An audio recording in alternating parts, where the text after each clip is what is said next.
Erik Spoelstra trying to get the Miami Heat one step closer to the Eastern Conference Finals, something that they have done 5 times under his watch. Tyler Hero is starting to simmer. This game thus far. Run out situation, Strus. And a quick, I believe it was game 1, 0 for 7 from the three-point line. Had a pretty decent game in game 4, but as you said, just continues to not find his range from downtown. Max Doc Rivers, how do you stop the bleeding? Miami coming for more. Bam! Off the wing. Scoring from Adebayo. Some of his efforts have been on Embiid and his. The issues now starting to pile up for Philly. James Harden, Grant, just hasn't been the same player. 14 points in 35 minutes. 5 of 12 shooting. Jimmy Butler.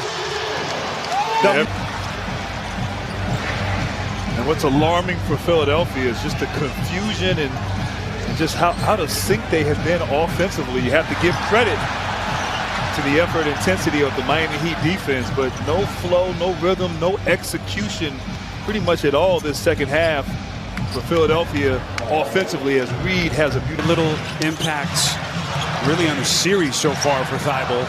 I thought he got out of rhythm in the series against Toronto, where he didn't play much. He hasn't been able to get back into rhythm, but Oladipo from the three-point line, mid-range, and also, as we said earlier, getting to the free throw line. Maxey, no. Paul Reed able to take it away from the back. Reed goes behind the back. What a pass. Reed to Harris. And I didn't know Reed going to play hard, and showing he's got a little something in the bag as well. Here comes Hero. Euro step to the left hand.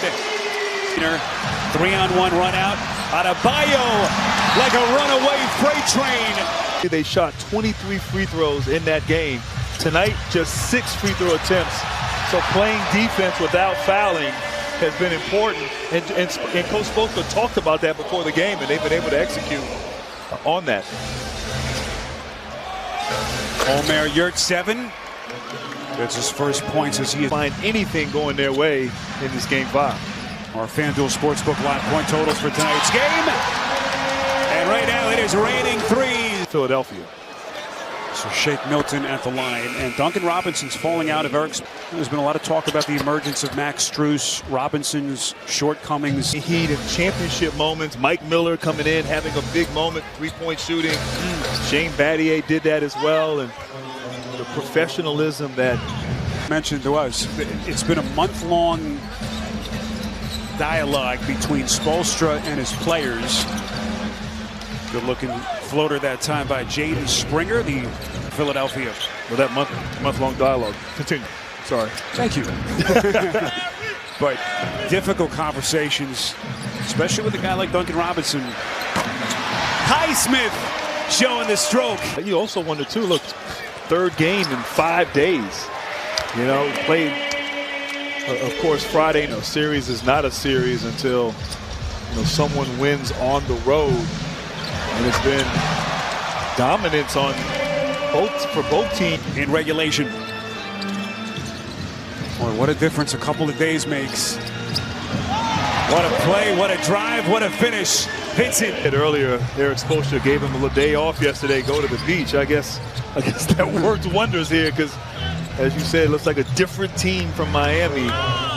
Korkmaz. With game 5 of that series coming up a little bit later on TNT.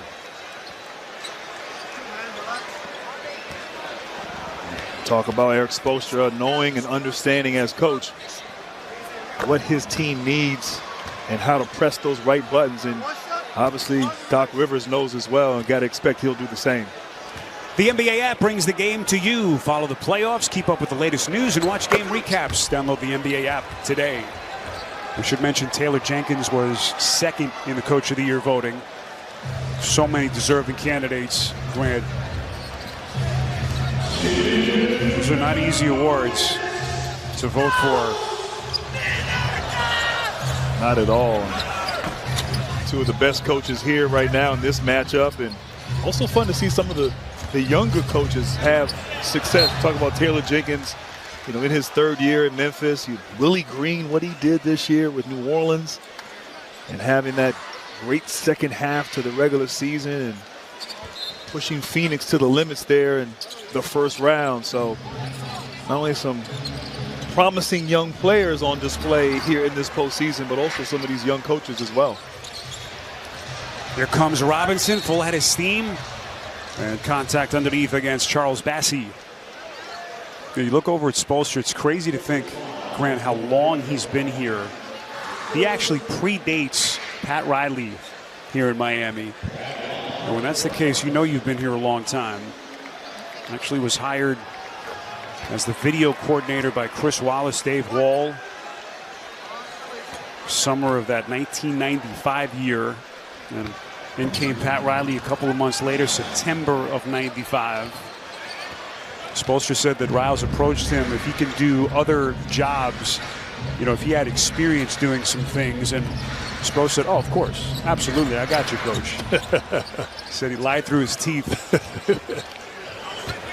And what a decision that turned out to be for Pat Riley to keep him aboard. Well, we talked to him before Game 4 in Philadelphia, and he was obviously, you mentioned the video coordinator back when, you know, it was tape. It wasn't digital video, you know. Reel to reel? Reel to reel. Like, he's old school digital. These video coordinators now, there's a lot more technology involved. I do miss those VHS.